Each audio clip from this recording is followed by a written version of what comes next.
So the plot thickens. I know I'm showing gameplay from a Tecmo title instead of Platinum, but I had to grab some Ninja Gaiden gameplay footage and got nostalgic. I'm not going to insert any clips or screen caps about the things discussed in this video. I'll provide links to sources in the description. Chalk it up to me not wanting to put anything over Ninja Gaiden gameplay, and just being lazy after editing another video. Platinum hasn't officially responded to Hellena Taylor's claims about offering her $4,000 for doing voice work in Bayo 3, but an article from Bloomberg claims to have spoken to two sources who were part of the negotiations and provided a different account. According to these sources, Platinum had wanted to keep working with Miss Taylor since last summer. Also, Platinum's offer to Miss Taylor was $3,000 to $4,000 per session for a minimum of 5 sessions.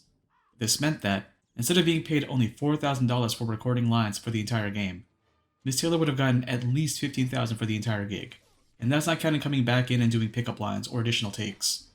According to the article, Miss Taylor asked for 6 figures in royalties, but Platinum declined the offer. When negotiations broke down, Platinum decided to hire someone else to voice Bayonetta, and that's how they got Jennifer Hale. But they still wanted to have Miss Taylor involved in the project and offered her the price of a single session, about $4,000, to voice some cameo lines. Miss Taylor said that these claims were false, and she stuck by what she had said previously.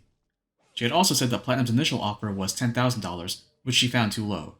She wrote to Hideki Kamiya about the offer, and according to her, he offered an additional $5,000. So what have we got to work with? Let's start with the numbers. It's pretty obvious to anyone that offering $4,000 to voice a principal character for a game projected to break over $1 million in sales would be cartoonishly evil. So let's get that out of the way. But the $15,000? That's where the argument starts to matter.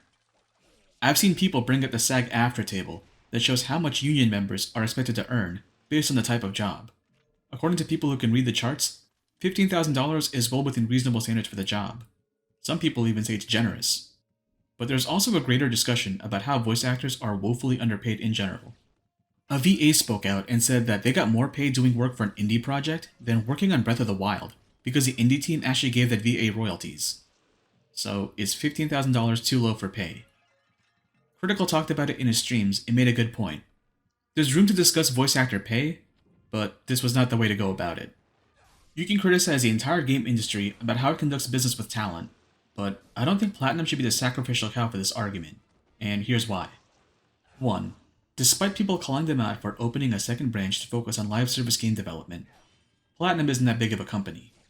They develop niche games in an already niche genre, so even though I don't like the fact that they're invested in doing more live service projects, I understand the desire to have a game that ensures a steady cash flow. They've done contract work for Activision to make a bunch of mid-license games. They've taken out a loan with Tencent. If you look at one of their April Fool's videos, they joke about making a game for one of their execs whose superpower is finding money to fund the company. You don't see that kind of stuff from a AAA company. 2. Hellena Taylor's been really inconsistent with the numbers she's provided. Her initial video said that the final offer that Platinum gave her to voice the whole game was $4,000, but her follow-up tweets responding to the Bloomberg article bring up $10,000 as an initial offer and $5,000 added on after speaking with Kamiya. She never mentioned these numbers until the Bloomberg article, and it just seems like she's trying to get her facts to line up with the article.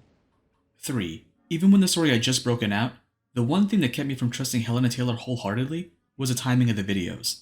She put them out during the month of the game's release. She would have known for at least a year whether she would be voicing Bayonetta. If she was going to break NDA anyways, breaking it a year ago would have been just as bad as breaking it this month. So why wait until the game was just about to release? What was her endgame?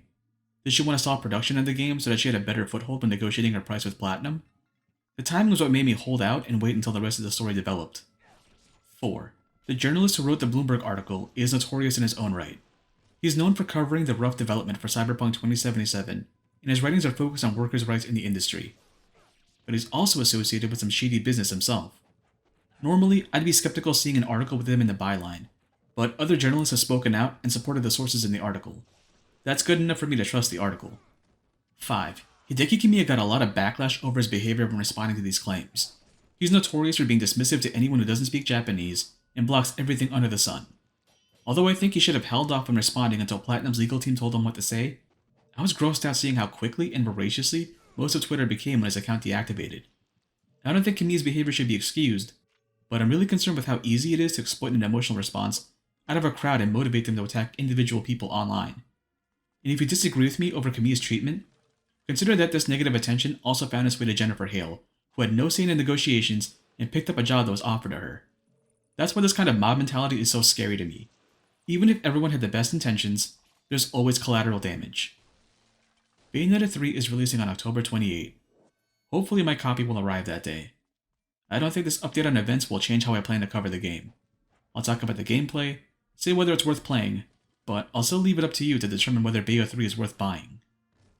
Personally, I think $20,000 would have been a good offer, but I'm no voice actor. I think VA should get royalties and that SAG-AFTRA should fight for that the next time the discussion pops up. But the way everyone got information about this drama is so muddy that it's hard to figure out who's being upfront with us. My takeaway from it is to be more skeptical when this kind of drama happens on Twitter, and wait to see if additional information pops up, before getting swept up in a movement that could cause more damage than it wanted to prevent. I still think Hellena Taylor should be heard and paid her worth, but I hope she's being honest because this conduct will burn bridges, not only with Platinum, but any other potential job that wants to cast her.